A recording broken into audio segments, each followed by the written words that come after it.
예, 안녕하세요. 반갑습니다. 주택관리사 유벽희입니다. 이제 본격적으로 공채의 개조로 접어들었습니다. 공채가 뭐냐고요? 예, 공채에 대해서 아직도 잘 모른다고 생각하시면은요, 제가 이전에 올려드렸던 동영상 중에서 어, 관리사무장 취업 루트에 관한 그 동영상이 있어요. 요거를 보시게 되면 공채가 뭔지에 대해서 좀 더 명확해지실 거라고 생각이 들어요. 그럼 공채를 갖다 시행하는 회사에서 위탁사가 되겠죠. 위탁사에서 공채를 통해서 합격자를 낼 때는 어떤 절차를 거쳐도 되는지 또 이걸 궁금해하시는 분들이 계시는데요. 요거는 가장 최근에 나왔던 모 위탁사의 공채 공고입니다. 여기에 보니까 어떻게 되어 있나요? 전형 절차가 서류 심사를 하고 뭐 필기 시험과 과제 수행 평가 등을 거쳐서 최종 합격자를 내도록 이렇게 되어 있죠. 물론 모든 회사가 다 이렇게 하는 건 아니에요. 회사마다 좀 차이는 있습니다. 그래서 뭐 필기 시험을 갖다가 하지 않고 이렇게 하는 데도 있고요. 과제 수행 평가를 갖다 PT로 하는 회사도 있고 뭐 형식은 다양합니다. 하지만 대략 이런 정도의 과정을 거쳐서 뽑는다라고 보시면 되겠고요. 이럴 경우 이제 궁금해하시는 분들이 있죠. 뭐예요? 필기 시험과 그러면 과제 수행 평가는 어떻게 준비해야 됩니까? 이 부분이 이제 궁금하게 되는데 필기 시험의 경우는 그동안에 주택관리사 공부하느라고 애썼는데 그걸 다시 공부해야 됩니까? 라고 생각하시는 분도 계세요. 근데 물론 뭐 다시 하실 수도 있겠습니다만 여기서 얘기하는 필기 시험이라고 하는 것은 우리가 처음에 주택관리사 공부를 할 땐 주로 이제 이론적인 내용들이잖아요. 그런데 여기서 시험 보는 것들은 주로 실무와 관련된 내용들입니다. 그러니까 아파트에서 관리사무장이 직접적으로 해야 되는 일들, 알아야 되는 일들, 막 그런 부분들에 대해서 문제가 많이 나온다고 해요. 그러니까 회계라고 하더라도 회계 원리라기보다는 어떻습니까? 뭐 관리비를 부과하거나 예결사 문제라든지 막 이런 것들이 나올 수 있을 거라고 생각이 들고요. 그리고 이제 관리사무장 같은 경우는 우리가 그 입찰도 많이 진행을 하잖아요. 그러면 입찰과 관련되어 있는 내용들 그런 것들도 이제 물어볼 수가 있을 거라고 생각이 됩니다. 그래서 보통 이제 그 필기 시험을 준비한다고 하면은 제 생각에는 이 아파트에서 회계 처리를 할 때는 공동대 회계 처리 기준에 의해서 하잖아요. 그러니까 요거는 한번 꼭 좀 숙지를 하고 가셨으면 좋겠다는 생각이 들고 그리고 뭐 입찰을 비롯해서 우리가 아파트에 뭐 공사업자를 선정하거나 이렇게 사업자들을 선정할 때는 사업자 선정 지침을 갖다 보게 되니까요. 요것도 한 번 정도는 숙독을 하고 가시는 것이 좋지 않을까 막 그런 생각을 합니다. 자, 근데 어떤 경우가 되든지 이 필기 시험의 경우는 정답이 딱딱 있습니다. 그러니까 사실은 우리가 외워서도 쓸 수 있는 부분들이에요. 그러니까 뭐 이런 것들은 그렇게 뭐 크게 어려울 거라고 생각들지는 않습니다. 하지만 우리가 그 면접 과제라든가 또는 그 PT로 진행을 할 때 이때는 사실 외워가지고 모든 것들을 해결하기는 어려워요. 그래서 그 문제까지 이제까지 나왔던 문제들을 보게 되면은 우리가 면접 과제나 PT를 하는 것들은 현장을 갖다 모르고서는 쓰기 어려운 그런 내용들이 많습니다. 그래서 현장을 좀 파악할 필요가 있다고 생각 들고 그럼 현장을 파악을 하고 또 관련되어 있는 법령들과 이런 것들을 잘 믹싱을 해가지고 우리가 답안을 갖다가 제시해야 되는 그러니까 뭔가 좀 통찰력이라든지 창의성을 필요로 하는 이런 문제들이 많았던 것 같아요.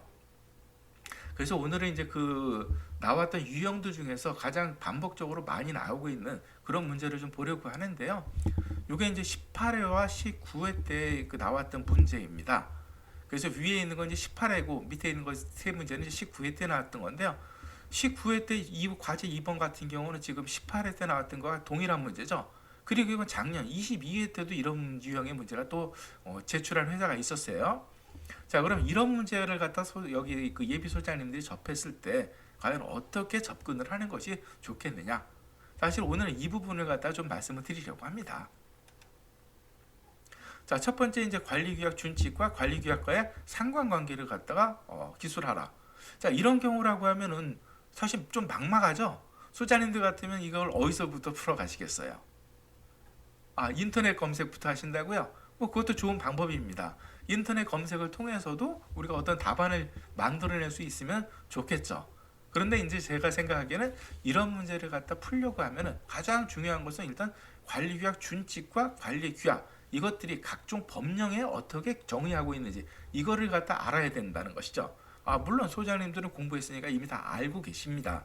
알고 있지만 그렇다 하더라도 돌다리도 두드려 보는 거죠. 다시 한번 확인을 갖다 할 필요는 있다라고 생각이 들어요. 그렇기 때문에 제 생각에는 일단은 공동주택관리법이죠. 공동주택관리법에 우리가 관리규약과 준칙에 대해서 어떻게 정의하고 그 내용들이 관련 내용들이 어떤 것들이 있는지 이거를 갖다가 충분히 확인을 해볼 필요가 있다라고 생각이 들고요. 이렇게 법령만 안다고 해서 모든 게 해결되는 건 아니죠. 이 법령들이 우리가 현장에서는 또 어떻게 적용되고 활용되고 있는지 이거를 알 필요가 있다는 거죠. 그런데 이거는 그냥은 알 수가 없잖아요. 요거는 우리가 관리사무소를 방문을 해서 관리사무소장님들에게 뭔가 조언을 구하는 것도 하나의 방법이 되지 않을까라고 생각이 들고요. 이런 것들은 우리가 관리사무장이 되기 위해서 제일 중요한 게 인맥이라고 했잖아요. 인맥을 갖다 넓혀가는 한 가지의 방법이 될 수도 있다. 자연스럽죠. 자연스럽게 인맥을 갖다 넓혀가는 방법이라고도 보여집니다. 자, 그러면 제가 생각했던 문제는 그래요. 제가 생각했던 방법은 일단은 먼저 이렇게 공동주택관리법을 갖다 찾아보고 해당 내용들 중에서 어떤 것들을 접목할까 이거를 갖다 발췌하는 게 우선이라고 생각드는데요. 우리가 공동주택관리법에 나와 있는 내용입니다. 여기 보니까 어떻게 되어 있어요? 관리규약의 준칙을 참조해서 관리규약을 정한다라고 되어 있습니다. 참조. 국어사전에 이와 같이 나와 있죠. 그러니까 결국은 관리규약 준칙을 갖다가 그대로 비교를 하면서 대조하고 보고 그러면서 관리규약을 만들어라. 이렇게 얘기를 하고 있는 거죠. 그리고 이제 개정을 할 때입니다. 관리규약을 갖다 개정할 때 보게 되면 주민들에게 알려줘야 되죠. 우리가 이전에 있던 관리규약과 새로 바뀌는 관리규약이 이러이러하게 내용이 달라집니다. 이런 것들을 알려줘야 되겠고요. 그거 이외에도 어떻게 됩니까? 관리규약 준칙과 뭔가 내용이 다르게 되면 이거를 설명을 해서 주민들에게 알려줄 필요가 있다는 겁니다. 그런데 이렇게 얘기를 하다 보니까 결국은 무슨 뜻이 돼요? 웬만하면은 관리규약 준칙을 따라가라. 이런 얘기가 되는 거죠. 아주 특별한 사항이 아니라고 하면은 관리규약 준칙을 따라서 만들어라. 이렇게 이해할 수도 있는 건데요. 우리가 원래 관리규약이라는 건 그렇잖아요. 관리규약이라는 건 주민들 간의 약속입니다. 그러니까 자치 규범이 되는 거죠. 우리 아파트는 주민들이 이렇게 살아갑시다라고 하는 자치 규범이 되는 거고, 이 자치 규범이라고 하면 가장 중요한 거는 뭐가 되겠어요? 자치에서 가장 중요한 거는 뭐니 해도 이 자율성이라고 할 수 있겠죠. 그런데 지금 앞서 이렇게 살펴본 거에 따르게 되면은 어떻습니까? 관리규약 준칙이라고 이거를 갖다 참고해서 만들려고 했지만 웬만하면 이거와 바꾸지 말고 특별한 일이 아닌 한은 여기서 있는 내용을 그대로 좀 따라가자오 이런 내용이잖아요. 그러다 보니까 관리규약의 어떤 그 준거, 즉 기준이 된다라고 할 수가 있겠고, 우리가 관리규약을 개정할 때도 그렇습니다. 제정하거나 개정할 때도 지자체에다가 이렇게 신고를 하고 신고가 수리됐을 때 효력이 발생하도록 하는 게 보통인데요. 그러니까 이런 내용들, 이런 절차가 관리규약 준칙과 달라질 때는 그 내용조차도 다 일일이 설명을 해줘야 되고, 그 다음에 우리가 개정을 할 때도 지자체에다가 신고를 하고 그게 수리된 다음에 써야 되고, 이런 내용들을 갖다 보게 됐을 때는 어떻게 돼요? 자율성과는 조금 좀 거리가 있지 않나 그런 생각도 듭니다. 그럼 관리규약이라고 하는 것의 원래 가장 중요한 특성은 자율성인데, 이 자율성보다 어떻게 돼요? 뭔가 좀 따라와다오, 이런 틀 안에서 관리를 해다오, 이런 측면이 좀 강하다는 거죠. 그럼 이렇게 하는 이유는 뭐겠어요? 그렇죠. 중구난방식으로 관리규약이 만들어지는 것을 갖다 좀 제한을 하겠다, 이런 얘기가 될 수 있겠고요. 그러니까 무분별하게 막 만들어지는 것 같아 좀 통제하는 이런 의미가 있다라고 생각을 합니다. 그리고 또한 이렇게 당신들끼리 알아서 만드세요 라고 했을 때는 어떻게 돼요? 마음대로 조항을 갖다 쓰다 보면은 그 조항들이 자칫하다가 보면은 법을 갖다 위반할 수도 있는 이런 소지가 있기 때문에 그런 요소를 갖다가 아예 그냥 사전에 차단하는 이런 역할도 하는 것이 관리규약 준칙이다라고 할 수 있겠죠. 그리고 지방자치제 입장에서 봤을 때는 어떻게 돼요? 자기 바운드리, 자기 관내에 있는 아파트들을 갖다가 아무래도 거의 비슷비슷한 관리규약이 만들어지겠죠. 이런 비슷한 관리규약을 가지고 관리를 하다 보니까 관리 품질이 좀 동일하고 일관성을 가질 수 있다라고도 할 수 있겠죠. 그래서 이런 장점이 있기 때문에 지자체에서는 뭔가 좀 그 관리규약 준칙을 따라왔으면 좋겠다라고 하는 입장을 견지하고 있고요. 그런데 이거를 갖다가 주민의 입장에서 보니까 어떻게 돼요? 주민의 입장에서 봤을 때는 나도 배울 만큼 배운 사람이고 이거는 내 재산권인데 당신들이 너무 나를 통제하려고 하는 거 아니냐. 그래서 자치권의 어떤 그 침해 요소가 있다. 그래서 이런 부분은 조금 좀 그 불만스러운 요소라고도 할 수가 있겠죠. 그래서 이런 내용들을 갖다 잘 버무려 가지고 답안을 작성하면 어떨까 하는 것이 제 생각입니다. 자, 다음은 그 주택관리업자 및 사업자 선정 지침의 그 문제점. 우리가 그 위탁사, 그러니까 주택관리업자라든지 또는 뭐 공사를 위해서 또는 그 뭐 용역을 갖다가 하기 위해서 이렇게 사업자를 선정하고자 할 때는 국토부 고시인 그 사업자 선정 지침에 따라서 선정을 하도록 되어 있습니다. 그런데 이거에 대해서 어떤 문제점이 있다. 그러니까 이 문제점을 지적해봐라. 이런 얘기가 되겠죠. 자, 그럼 이런 문제를 냈다라고 하는 것, 그죠? 이런 문제를 갖다 위탁사에서 문제를 냈다라고 하는 것은 이때 그 위탁사의 기분이 어때요? 이렇게 무척 고무적일까요? 아니면은 뭔가 불만이 있어가지고 그 불만을 갖다가 지적해봐라. 뭐 이런 얘기겠습니까? 그렇죠. 아무래도 그 출제자가 기분이 좋다기보다는 뭔가 그 사업자 선정 지침에 대해서 불만을 갖게 되니까 이런 문제가 나왔다라고 할 수가 있겠죠. 자, 그러면은 일단은 이 어떤 문제가 있는지를 알기 위해서는 제일 먼저 사업자 선정 지침을 갖다 꼼꼼하게 읽어보는 건 당연하겠죠. 그리고 그동안에 이제 그 사업자 선정 지침이 만들어지고 개정돼 왔던 내용들이 되는데요. 제일 먼저 만들어진 게 이제 2010년도에 이렇게 만들어졌죠. 그리고 나서 이 문제가 나왔던 건 18회 때, 그러니까 2015년도에 이 문제가 처음으로 나왔습니다. 자, 그러니까 지금 이렇게도 생각할 수가 있는 거죠. 그동안에 이 부분에 대해서 문제 제기를 하지 않았다라고 하는 것은 위탁사에서 봤을 때 아무런 별다른 불만이 없었다는 거죠. 별다른 불만이 없었는데 이 문제가 나올 때쯤 해서 뭔가 바뀐 내용들이 위탁사에 불만을 갖다가 가져온 이런 요소라고 할 수 있는 것이죠. 그러니까 이런 문제를 풀 때는 이제 언제 어떤 내용이 어떻게 바뀌어가지고 이 출제자의 심기를 건드렸는지 이거를 갖다가 한번 좀 볼 필요가 있다는 것이죠. 자, 그럼 어떤 내용이 어떻게 바뀌었는지 한번 볼게요. 요거는 지금 우리가 그 주택관리업자를 갖다 선정할 때 만약에 적격심사를 한다라고 하면은 적격심사를 갖다 할 때 그 표준평가표입니다. 즉 이런 기준에 의해서 점수를 먹이고 그 다음에 선정을 해라. 막 그런 얘기가 되겠는데요. 왼쪽에 있는 건 이제 바뀌기 전에 그 표준평가표가 되고요. 오른쪽에 있는 거는 이제 개정된 다음에 이 문제가 나올 때쯤에 개정된 내용의 그 표준평가표예요. 그럼 요걸 갖다가 좀 더 자세하게 좀 들여다보죠. 자, 위에 있는 게 이제 그 바뀌기 전의 내용인데요. 이때 보니까 신용평가 등급을 갖다가 우리가 그 배점을 하는 데 있어서 배점이 10점이었습니다. 그리고 이거를 갖다 평가할 때죠. 평가할 때는 신용평가 등급이 높은 업체에는 높은 점수를 주고 신용평가 등급이 좀 낮은 업체에는 점수를 낮게 해서 평가를 해라. 이렇게 정해놨었어요. 그런데 이제 이게 사업자 선정 지침이 바뀌게 되면서 어떻게 바뀌었느냐? 이 배점이 15점으로 늘어났습니다. 그러니까 차지하는 포지션이 그만큼 커졌다는 것이죠. 그런데 이때 그 평점이죠. 이때 평가를 하는 거를 보니까 어때요? 뭐 아닌 게 아니라 신용평가 등급이 아주 높은 업체하고 그 다음에 그만한 업체하고 이 배점이 그렇게 차이가 나지 않더라는 얘기입니다. 다시 말하면 이거는 이렇게도 얘기할 수 있겠죠. 신용평가 등급이 높은 업체에서 봤을 때는 예전에는 나보다 좀 등급이 떨어지는 업체에 비해서 내가 높은 점수를 받을 수가 있었는데 이게 개정되고 나서는 어때요? 그죠? 뭐 그 나보다 좀 그 평가 등급이 떨어지는 업체랑도 거의 점수 차이가 나지 않는 이런 요소가 만들어진 것이죠. 하나 더 볼까요? 자, 이 내용도 그렇죠. 우리가 기술자라든지 또는 관리 실적이라든지 장비라든지 예전에는 바뀌기 전에는 어땠습니까? 이런 것들을 많이 가지고 있으면 높은 점수를 받을 수 있었어요. 그런데 바뀐 내용을 보니까 바뀐 내용은 어떻게 되어 있느냐?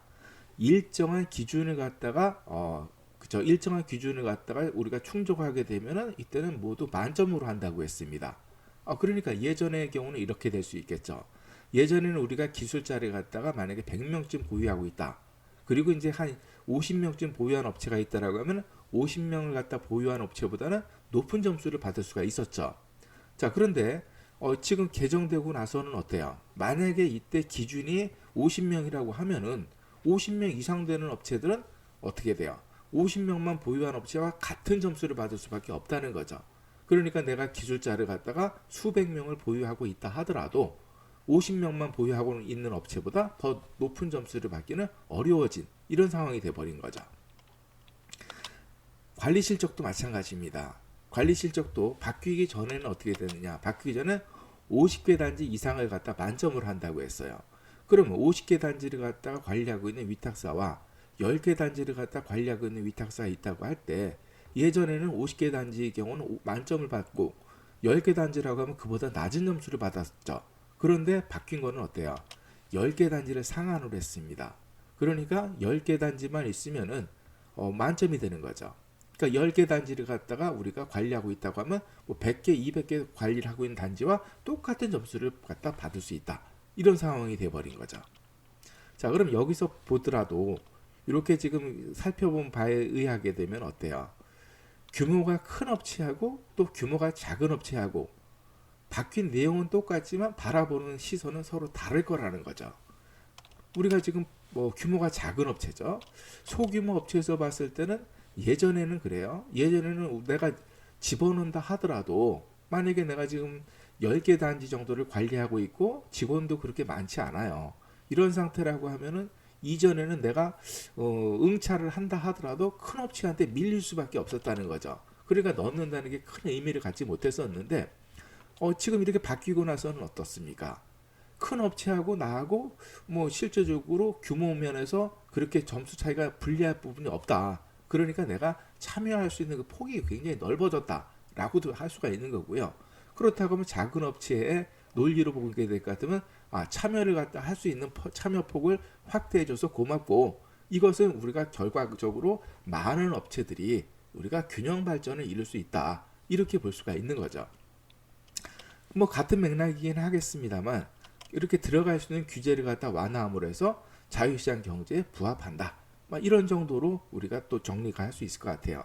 그러니까 만약에 이 문제를 낸 곳이 규모가 작은 업체라고 하면 이런 논리를 전개를 해서 좋다, 좋은 쪽으로 개선이 됐다라고 할 수가 있겠죠. 하지만 반대로 우리가 규모가 큰 업체라고 하면 어떻겠습니까? 반대 현상을 나타내겠죠. 만약에 큰 업체라고 할 것 같으면 대규모 업체에서 봤을 때는 예전에는 내가 높은 점수를 받았었는데 지금은 어떻게 돼요? 조그마한 업체들과 그 차이가 없다는 거죠. 다시 말하면 관리 역량은 굉장히 차이가 나는데 그럼에도 불구하고 변별력은 없다. 그래서 변별력이 상당히 떨어졌다라고 할 수 있겠고요. 이러다 보니까 불만이 생기는 거죠. 이건 지나치게 나라에서 뭔가 간섭을 하려고 하는 거 아니냐. 아파트라고 하는 것은 우리가 사적인 재산인데 이 사적 재산권에 대해서 지나치게 뭔가 규제를 하고 침해하는 게 아니냐. 이런 논리 전개가 가능하다고 생각을 합니다. 그런데 지금 우리가 공채를 갖다가 응시한다고 하면 업체들이 어떻게 돼요? 소규모 업체가 아니라 큰 업체들이죠. 대규모 업체니까 아마 이런 정도의 논리를 전개해가면 되지 않을까. 여기에 더해서 우리가 계약을 하죠. 뭐 이미 공부하시면서 잘 아시겠습니다만 우리가 아파트에서 계약할 때는 그렇죠. 계약 당사자가 2명이 있습니다. 무슨 얘기냐면은 하자 보수라든지 또는 장기수선 충당금을 쓸 때는 어떻게 돼요? 입주자 대표 회의가 계약자가 돼요. 하지만 일반 공사라든지 뭐 일반 용역이라든지 이런 것들을 갖다 계약할 때는 그 계약자가 누굽니까? 관리 주체가 되죠. 그러니까 계약자가 이원화가 되어 있다는 거죠. 계약자가 이원화가 되어 있다는 것은 뭐 사업자 등록증도 2개가 필요하다는 얘기가 되겠고, 그래서 이거는 뭔가 일관성 있는 계약을 갖다가 이루기는 좀 어렵다. 이런 것들도 어떻게 보면은 사업자 선정 지침의 단점이라고도 또 얘기를 할 수가 있겠죠. 자, 그리고 입주자 대표 회의에서 우리가 의결을 하려고 하면은 입주자 대표의 구성원 어떻게 돼요? 과반수의 찬성으로서 의결을 하도록 이와 같이 공동주택관리법에 보면 정의가 되어 있습니다. 그런데 다른 것들은 전부 다 이렇게 입주자 대표회의 의결을 거치려고 하면은 구성원 과반수의 찬성으로서 하도록 되어 있는데요. 예외 조항이 있죠. 그 예외 조항이 바로 뭐가 돼요? 주택관리업자와의 재계약을 하기 위해서는 과반수가 아니라 3분의 2 이상이 찬성을 해야지 의결이 가능합니다. 그러다 보니까 아무래도 주택관리업자가 재계약을 내가 관리하고 있던 업체를 관리하고 있던 단지를 갖다 재계약을 하려고 하면 다른 것들은 과반수면 되는데 이것만큼은 어떻게 돼? 3분의 2 이상이니까 이것도 불만을 가질 수 있는 요소가 될 수가 있는 거죠. 그래서 이 부분에 대해서 얘기를 한다고 하면 다른 것들은 과반수 찬성인데 왜 이것만 3분의 2로 하느냐. 그래서 입주자 대표의 의결의 일관성도 문제가 된다라고 또 이의 제기를 할 수 있을 거라고 생각이 들고요. 우리가 공동주택관리법의 목적입니다. 공동주택관리법의 목적에 보게 되면은 공동주택을 갖다가 투명하고 안전하며 효율적으로 관리하기 위해서 우리가 공동주택관리법을 만들었다라고 얘기를 하는데 이렇게 보다 투명하고 안전하며 효율적으로 관리하기 위해서는 어떻게 됩니까? 뭔가 좀 그 믿음이 있는 안정성 있는 회사가 관리하면 보다 이렇게 효율적으로 관리가 되는데 이런 것들을 갖다 무시한 처사가 아니겠느냐라고 이렇게 얘기를 할 수가 있겠죠. 논리 전개에서 논리를 전개함에 있어 가지고 공동주택관리법의 목적에도 부합하지 않는다. 아마 이런 정도로 주장이 가능할 거라고 생각을 합니다. 그래서 이런 내용들을 갖다가 잘 이렇게 버무려 가지고 답변을 제시하면 되지 않을까 막 그렇게 생각을 해요. 물론 이거는 제가 그 문제를 낸 사람도 아니고 출제자도 아니고 또 제가 생각했던 것들이 전부 다 뭐 정답이라고 생각하지는 않습니다. 하지만 제가 지원자의 입장에서 바라보고 답변을 한다면 이런 정도로 하지 않을까라고 생각을 해요. 자, 오늘도 듣느라고 애쓰셨고요. 다음에는 오늘 미처 못했죠. 공채무죄에서 하지 못했던 위탁 수수료 관련한 요 내용을 가지고 좀 더 보강해서 말씀을 드리도록 하겠습니다. 자, 듣느라고 애쓰셨고요. 다음에 또 뵙겠습니다. 안녕히 계십시오.